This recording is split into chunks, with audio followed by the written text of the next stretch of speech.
Hello, hi, my name is John Stillwell and I'm with Encore Real Estate Corporation here in Portland, Oregon. And today we are going to talk about 5 ways and concepts that you need to consider when selling your house as a for sale by owner or choosing a realtor. And number one that we're going to talk about is, do you want to sell as a for sale by owner or do you want to use a real estate agent? And there's pros and cons to both. The benefits of working with a cash buyer like myself is I come in, I look at your house, I give you an offer within 24 to 72 hours. It's a cash offer, and we can close quickly. We can close in as soon as about 3 days. It's pretty hard because we have to do some title work, but typically 7 to 14 days, we can close on your transaction and it's all complete. So it's a seamless transaction, it's really fast, and there's nothing much more to it except find a cash buyer like Encore Real Estate to purchase your house. The other way of going is working with an agent to list your house and market it online through the RMLS is typically how they market the properties, and they charge you between 4 and 6% commission. And on an average house, say it's $200,000, you're paying between $8,000 and $10,000 or more in commission and closing costs. So there is a fee involved in that, and even when they say it's a flat fee of 1% or a bottom line dollar of $2,000 to list your house, you have to be careful and remember that there's a buyer's agent on the other side, and that buyer's agent is going to require up to 3% commission. So the 3 plus the 1, you're at 4%, maybe 5% commission anyway. So you're not really getting a discount with a lot of these discount real estate agencies that are out there. So be careful of that, consider that. And an agent is, they can really help you if you've never been in a transaction or it's been a long time since you have been and you need some help on, how to go through escrow and all these different things and how to put a sales agreement together. They can be a benefit to you to make the process much easier. However, with a cash buyer like myself that's bought and sold hundreds of properties over the years with our company, it's not a big deal for us to help you go through the whole transaction. We use title companies and things of that sort, which we'll get into.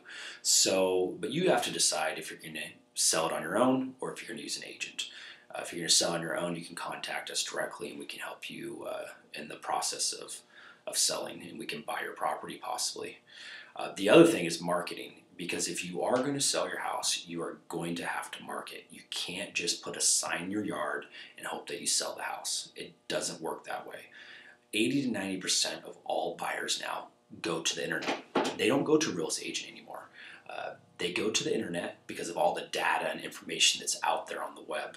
They can put in how many bedrooms they want, if there's a garage, areas, pricing, school districts, so on and so forth.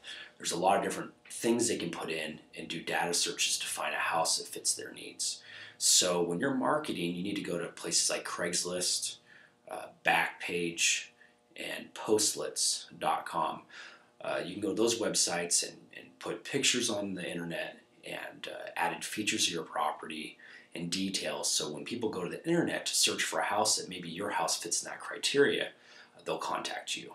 So really consider that. You have to use the internet, period. If you're not using the internet and using pictures, it's going to be extremely hard to sell your house.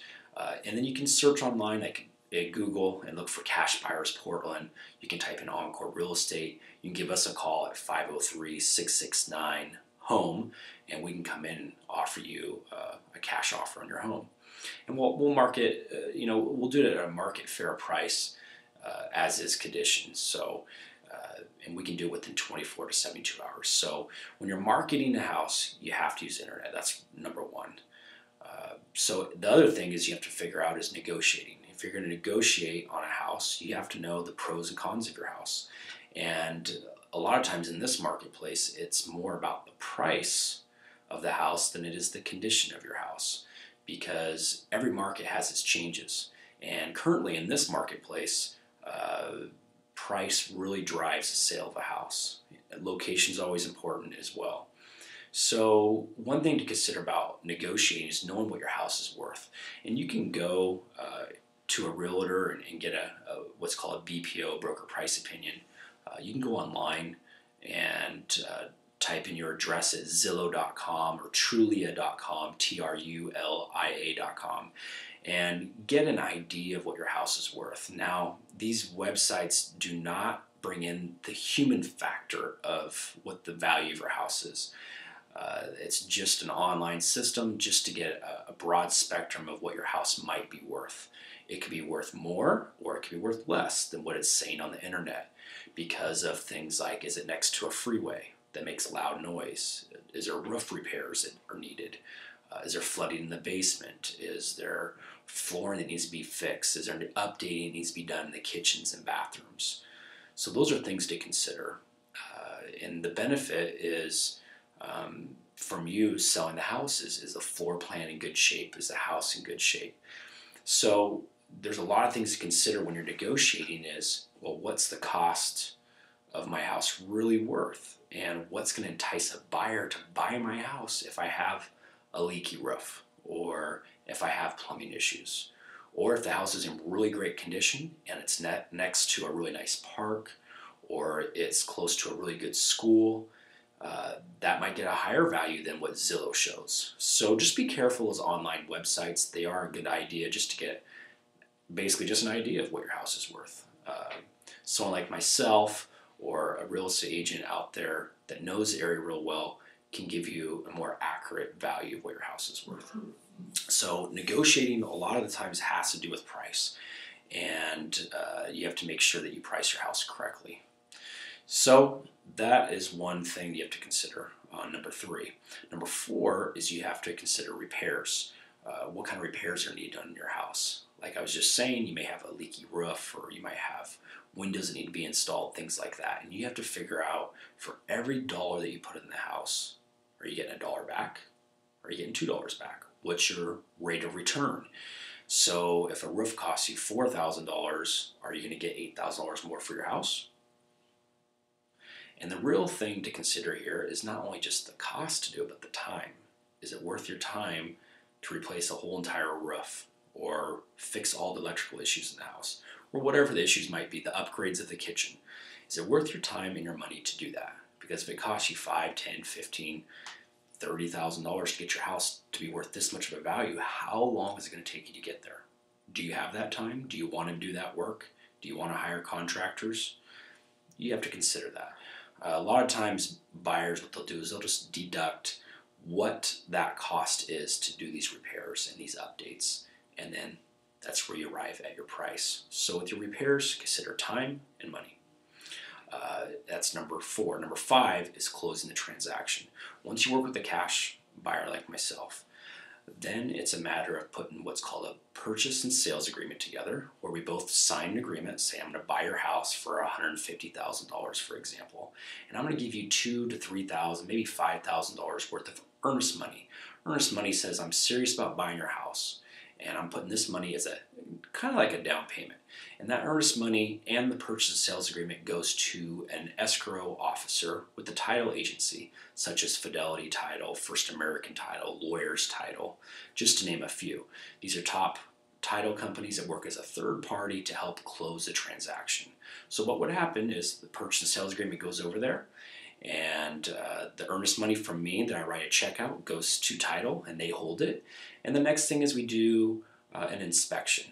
And when I do an inspection, it's real simple. I go through there, look through the house, make sure that there's no unforeseen items, and then that helps me figure out my repair budget to fix the house. Now, when you work with a lot of buyers out there, they'll do a repair budget based on the home inspection, and your typical buyer will say, look, it needs a new roof, it needs this, and I didn't know that. I'm going to lower the price down on you. We don't do that. It's very, very uncommon for us to ever do that, because typically we already know what the repairs are needed. We just want to make sure that there's nothing that I'm missing. That's all. So usually it's a 10-day inspection period. For us, we do it within usually a few days. We get it done right away. And then the next thing you need to do is basically figure out, where do you want your check to go to? Do you want it to be mailed to you? Do you want a cashier's check that you can pick up from title? Or do you want to wire the funds?